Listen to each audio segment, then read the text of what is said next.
Très chers amis, nous reprenons l'étude dans le livre de Shmuel Aleph et nous sommes au Pérec Chavbet, chapitre 22. Vayeler David Misham, donc David a quitté Gath, là où il s'était réfugié, et pour se sauver, il avait dû faire le fou. Donc David quitte cet endroit et il se réfugie dans la grotte de Adullam.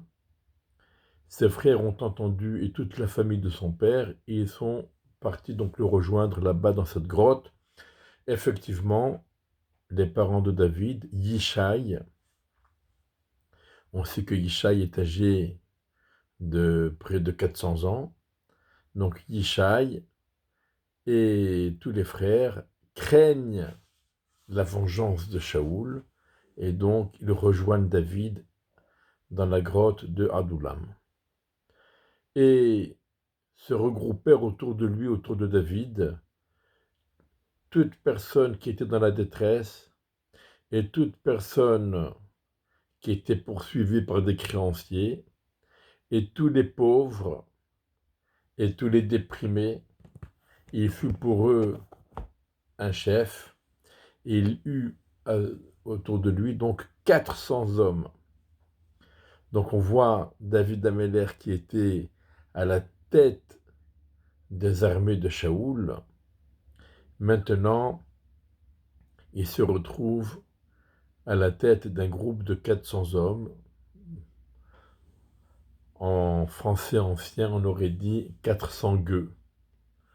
Bon, ça nous rappelle peut-être un peu Esav qui est parti à la rencontre de Yaakov avec 400 hommes.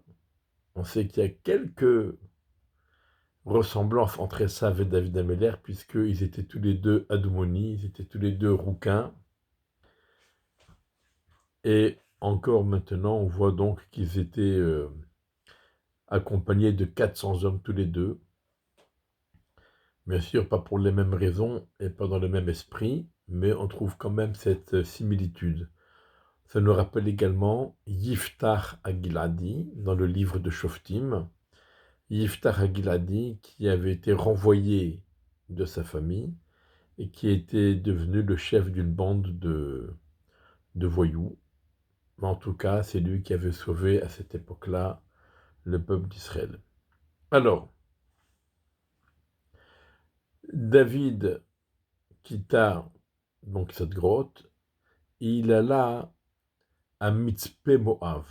Mitzpé Moav, ça veut dire c'était un endroit dans le territoire de Moav, qui était en hauteur, la colline de Moav, la butte de Moav. Et il dit au roi de Moav que mon père et ma mère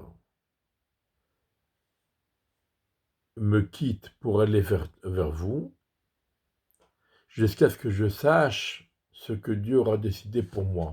Donc, comme on a dit, les parents de David Améler sont extrêmement âgé. Yishai, il est à près de 400 ans. Il ne peut plus courir sur les routes. Et donc David a décidé de demander l'hospitalité au roi de Moab, qu'il reçoive sa famille, le temps de voir comment la situation va évoluer. David demande au roi de Moab parce que ils ont donc un lien de parenté par Ruth à Moavia, qui était une princesse de Moab. Et donc David pouvait espérer que Moab offrirait l'hospitalité et des bons traitements pour sa famille.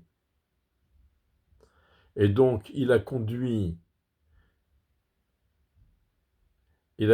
donc ses parents chez le roi de Moab et ils s'installèrent avec lui durant toute la période où David se trouvait dans la Metsuda. Metsuda, ça veut dire la grotte, le lieu fortifié, la cachette, où donc David était réfugié.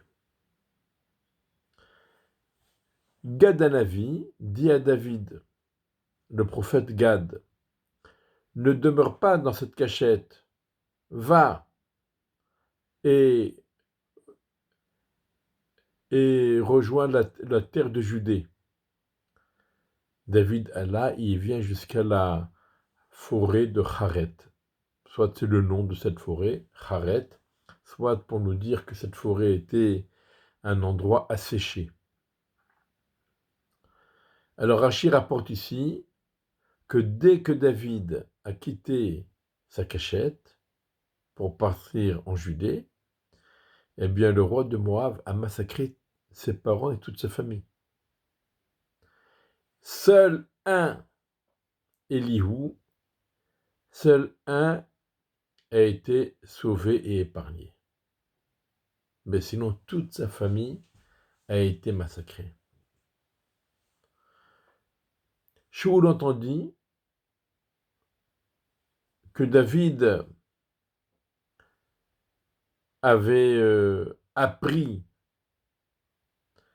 à se protéger de lui, à se cacher de lui, ainsi que les hommes qui étaient avec lui. Donc Shaoul apprend que David n'est pas seul.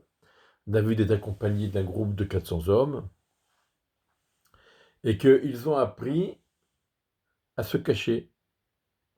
Et Shaoul était installé dans la colline en dessous de Tarata Eshel Barama, en dessous de l'auberge à Rama, et sa lance était dans sa main, et tous ses serviteurs étaient debout autour de lui. Donc, qu'est-ce que ça veut dire Tarata Eshel Barama, sous l'auberge à Rama? Alors, bon, soit c'est un endroit, mais cela veut dire que Shaoul était protégé par Shmuel qui habitait Rama.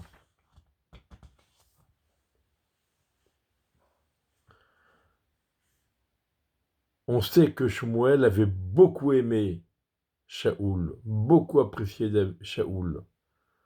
Il avait été énormément déçu lorsque Shaoul n'avait pas accompli l'ordre d'Akadosh Baruch Hu de massacrer Amalek complètement, et à cause de cela, Shaoul a perdu la royauté. Bien sûr, c'est Shmuel qui a oint sur l'ordre de Dieu, il a oint David, mais Shmuel n'appréciait pas David autant qu'il appréciait Shaoul. Shmuel avait ressenti pour Shaoul une grande affection, alors que pour David, par rapport à David, il avait exprimé plutôt de la froideur, pour ne pas dire de la déception, que ce soit David qui soit choisi comme roi d'Israël. Shaoul dit à ses serviteurs qui se tenaient autour de lui, « Écoutez-moi, fils de Binyamin, est-ce que vous imaginez-vous que pour vous tous, le fils de Yishai a des champs indéfinibles à vous donner, et qu'il vous nommera tous chefs de 1000 et chefs de 100, pour que vous complotiez tous contre moi, et personne ne révèle à mon oreille, lorsque mon fils a contracté une alliance avec le fils de Yishai, et personne ne se soucie de moi, et personne ne le révèle à mon oreille, à tel point que mon fils, il a soutenu mon serviteur contre moi pour qu'il me menace comme aujourd'hui. » C'est-à-dire que d'une part, Shaoul s'imagine que David, qui est maintenant accompagné d'une troupe de 400 hommes, eh bien David fomente une rébellion contre lui. Et d'autre part, il se plaint, pourquoi personne ne m'avertit de rien? Est-ce que vous êtes tous contre moi? Et alors, le personnage du chapitre précédent apparaît.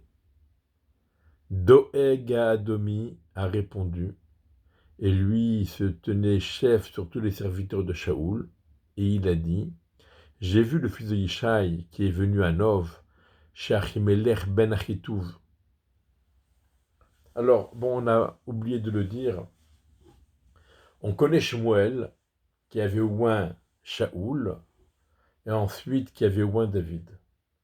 Mais on a aperçu Shmuel surtout à l'époque de Shaoul, beaucoup moins aux côtés de David.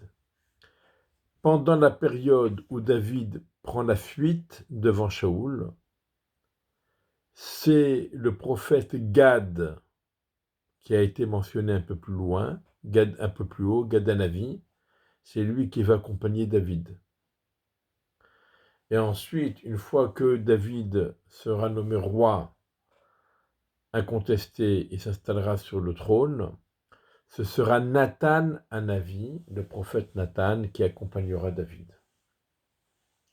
Là, on parle de Doeg, le même Doeg qu'on avait rencontré dans le chapitre précédent, que David avait aperçu au Mishkan de Nov chez Achimelech, et tout de suite, David avait compris le danger, la menace que cela représentait. Et voilà, effectivement, Doeg Adomi qui répond à Shaoul, et Doeg qui était le chef de tous les serviteurs de Shaoul. On a vu que Doeg avait un rang de Avbeddin, et chef du tribunal, il était aussi le chef de tous les bergers. Et il a dit, j'ai vu Ben Yishai. Donc on voit comment, aussi bien Shaoul et maintenant Doeg, méprise David Ameller. Ben Yishai, le fils de Yishai, il est venu à Nov, chez Achimelech ben Achitouv. Là, Achimelech, on rappelle ses lignées, ben Achitouv. Achitouv, c'était un petit-fils de Eli, le Kohen Gadol. Et Achimelech est donc le fils de Achitouv, donc c'est l'arrière-petit-fils de Eli, le Kohen Gadol. Et David a demandé à Achimelech de faire parler le Urim et Tumim. Il l'a même ravitaillé, et il lui a donné l'épée de Goliath, le Philistin. Donc Doeg Adomi a tout raconté. Le roi envoya appeler Achimelech ben Achitouv le Kohen Gadol, ainsi que toute sa famille, c'était les Kohanim de la ville de Nov, et ils vinrent tous devant le roi. Shaoul dit, écoute-moi, fils d'Achitouv, encore une fois, du mépris. Il ne dit pas Achimelech le Kohen Gadol, ben Achitouv. Et Achimelech répond avec respect, et il a dit, me voici mon seigneur.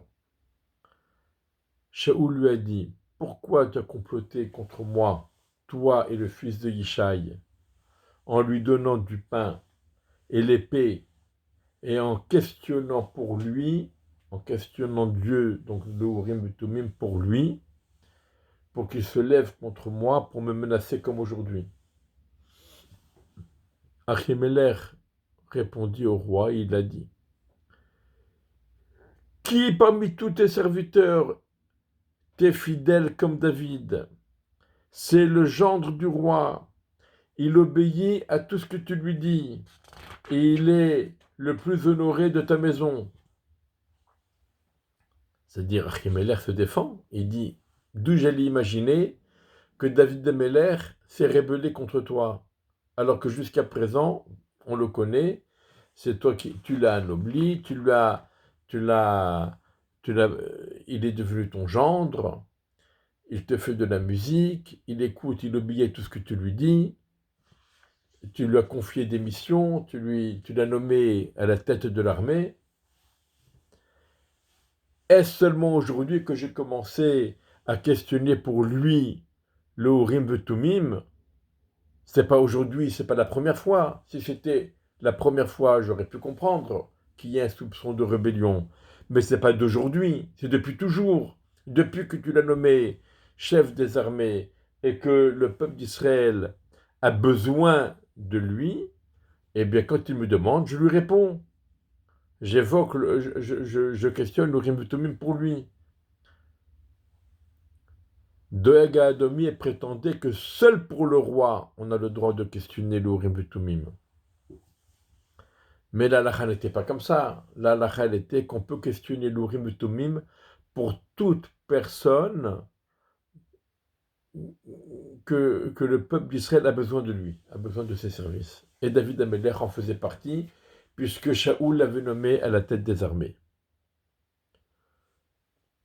Al Yassem Amelech Bavdo Davar, que le roi ne m'accuse pas de quoi que ce soit, ni moi, ni toute la maison de mon père, car ton serviteur n'était pas conscient, n'était pas au courant de tout cela, ni d'une petite chose, ni d'une grande.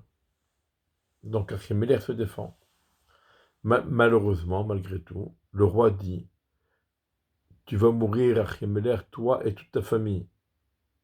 Et le roi dit à, à ses écuyers qui se trouvaient autour de lui, encerclez-le et tuez les prêtres de Dieu, car leurs mains étaient avec David, et ils savaient qu'il était en fuite, et ils ne m'ont pas averti. Donc Shaoul accuse Achimelech, sa famille et tous les Kohanim de la ville de Nov d'avoir comploté contre lui et de s'être rebellés en se ralliant à David. Et il demande donc à ces hommes de tuer les Kohanim. Velo avu avdei Amelech. Et les serviteurs du roi ont refusé de porter atteinte et de tuer les Kohanim d'Hachem, les prêtres de Dieu. C'est la première fois qu'on a un refus d'obtempérer. Il refuse.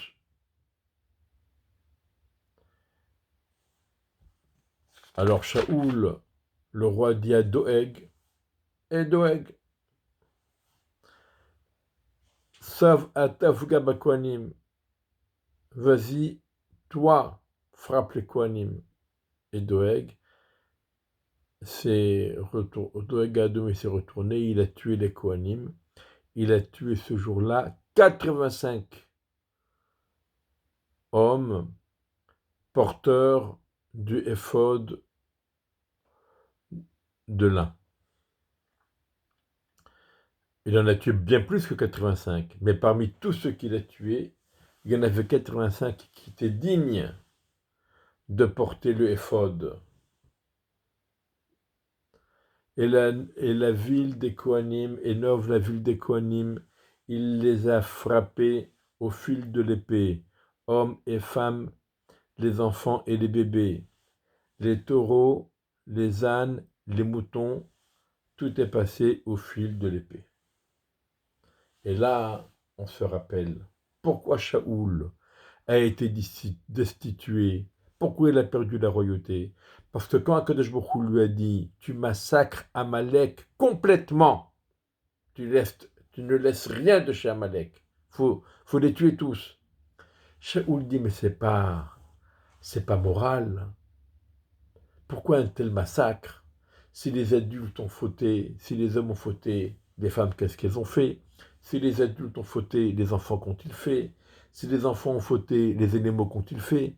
Et c'est pour ça que Shaoul, qui avait eu de la pitié pour Amalek, il a désobéi à l'ordre de Dieu par l'intermédiaire de Shmuel, et c'est à cause de cela qu'il a été destitué. Et maintenant, face aux prêtres de Dieu, face aux Kohanim de la ville de Nov, il n'a pas hésité, il a massacré tout le monde, hommes, femmes, enfants, bébés, le gros bétail, le petit bétail, tout est passé, sans la moindre pitié.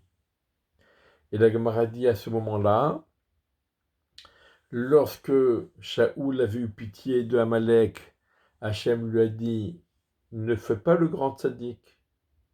Je t'ai dit quelque chose, tu obéis. Tu fais confiance à Kadosh Baruch Hu. Ne fais pas le grand tzaddik. Et quand ensuite il a tué tous les Kohanim de la ville de Nov, Kadosh Baruch Hu il a dit, c'est pas le moment de faire le grand rachat, d'être méchant à ce point. Il faut savoir avec qui on a pitié et avec qui il ne faut pas avoir pitié.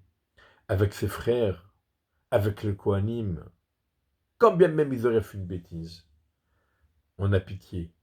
Avec Amalek, quand Dieu il a dit qu'il ne faut pas laisser vivant qui que ce soit de Amalek, il ne fallait pas avoir pitié.